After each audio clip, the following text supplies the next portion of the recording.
Hello,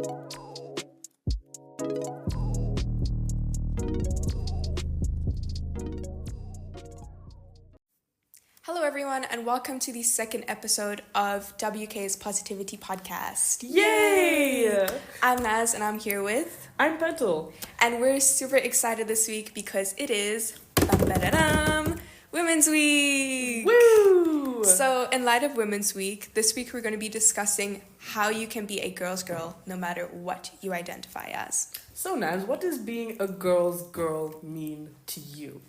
You know, personally, I think being a girl's girl is honestly just a fun way of saying that you are someone who supports women through both big and small actions. You know, like celebrating a woman's success, uplifting women, and just overall steering away from being a woman hater.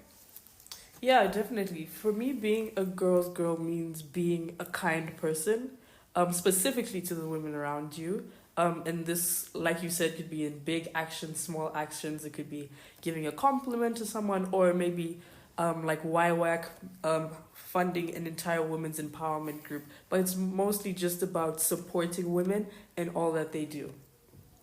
So, Naz, what's your experience with being a girl's girl? Have you had experiences where you've seen someone being that to you, or just to the people around them, or have you seen it online? I have two actually, and they both really made my day. So the first one happened earlier in the year. You know, I was just strolling across the field, as one does, when I passed a group of girls sitting on the benches. And they told me they really liked my outfit. And you know, as an IB2, Yeah. life's pretty stressful right now. So honestly, that really made my day. No. And the second one, I think you can relate to as well. We got a heartfelt Happy Women's Day message from our friends last weekend. And I think that's a really great small way for men or non-women to show their support and appreciation for women in their lives, especially during this time. Yeah, I think maybe one or two examples I can think about was there was a time where I saw Form 5. I think she's in Form 5 now. And I really liked her hair. And I was thinking maybe I should just tell her, but at first I was really scared and I was really shy because I was thinking to myself like, oh, I've never really spoken to her before. What if she thinks I'm being weird? You know, like this random IB2 is gushing about my hair. You know, I'm just trying to break. But then I thought, I just thought about all of the times where someone has gone out of their way to tell me something that they liked about me, which really, really made my day. So I thought, this may seem like a bit cringy or weird for me to do, but I don't know how she's going to react to this. She could hate her hair, or she could be having a really bad day, but just going out of my way to tell her that I really, really liked her hair, even though we don't really speak, or because there's such a gap in terms of the age between us. I think it was really, really important for me to what's the word? I can't find the word. Go out of my way. Mm-hmm. Yeah, that was the phrase I was looking for. To give that small act of kindness. Yeah, I think that's a really great example. I feel like closing the age gap between women and encouraging this inclusivity is a really great way to show our support and to be a girl's girl, because there is no age to be a girl's girl. Exactly. So I know there's someone out there just thinking to themselves, Naz, Petal, how can I be a girl's girl? There's probably someone else listening like, I'm not even a girl, so how can I do that? So, well, today we've compiled a list of things or characteristics that we feel are important to have as a girl's girl. So the first one is honesty.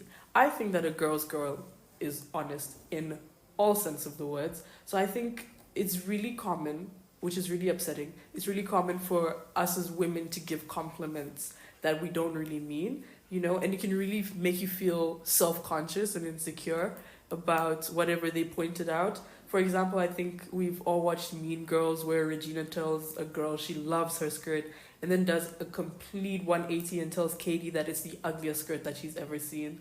And that's not nice, and it's not cool. And personally, if I were to hear that, especially with how popular Regina was, and then to hear her turn around and say that, it would really, really make me feel self-conscious about the skirt. So I think being a girl's girl is saying what you mean at all times, and especially when it regards other people. I would never go up to someone as a girl's girl and say, I love your hair. Meanwhile, I told my friends, 5 minutes later that it's the worst hairstyle I've ever seen in my life. You know, I just couldn't, as a girl's girl, I don't think I could live with myself knowing that I tricked someone into thinking that something that I really hated about them was, you know, the best parts about them. Right, I think that's a really good point, and I think it brings us to our next point of a girl's girl is supportive. So supporting women's successes while refraining from being degrading or belittling. For example, if a woman has a dream of taking up a male-dominated sports or a field that's male-dominated, a great way to be a girl's girl is simply by showing genuine support, which brings us to our next point of inclusivity. Yeah, so I think, or we think, that a girl's girl is inclusive. I think that living in a patriarchal society, it's easy to just be shunned and to put into boxes. So as a girl's girl, I think it's our responsibility to, you know, push those boxes away and really open up the space for all women, including trans women.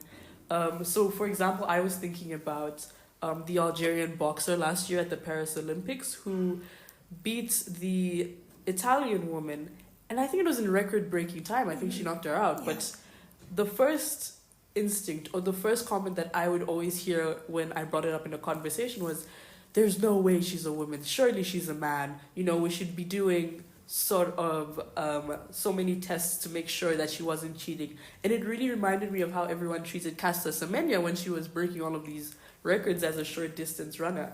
And I think as a girl's girl, it's so important to be inclusive and open-minded and accepting of all the different women that we see around us, you know, because just because this may not be my experience as a woman doesn't mean I should degrade or belittle your experience as a woman. And I think that really leads me to the next point, which is a girl's girl is a leader. She, he, they, them are not afraid to be the first one to say it. You've heard the saying, you know, like well-behaved women rarely make history. We have so many examples for this one as well. We have Margaret Hamilton leading Apollo 11. We have Lauryn Hill being the first woman to win Rap Album of the Year. We could even talk about Mrs. Otula being the first African female principal at WK. A girl's girl doesn't wait around for someone to lead. She gets up and she does it. And what I mean here is that there's always going to be something going on that you may not be okay with. Or there's always going to be something that you're passionate about that may not be talked about as much around you.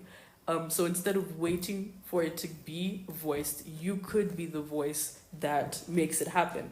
Especially if it's harming someone else, it's so important that you're speaking up for those around you. So I think, to wrap up this point, a girl's girl is an advocate for what's right and a trailblazer for all of those behind them. I think that's really true. And, you know, I always think about the scene from the Barbie movie where the mother is just listing all of these things that women have to do in order to be considered a good woman. So I feel like being a girl's girl is honestly just being authentically yourself, because it can really get so overwhelming. This point I fear is specifically for the girls, but overall, a girl's girl isn't afraid to be who she is. She speaks when she feels it's necessary. She is confident and proud of her own successes. She grows from her failures.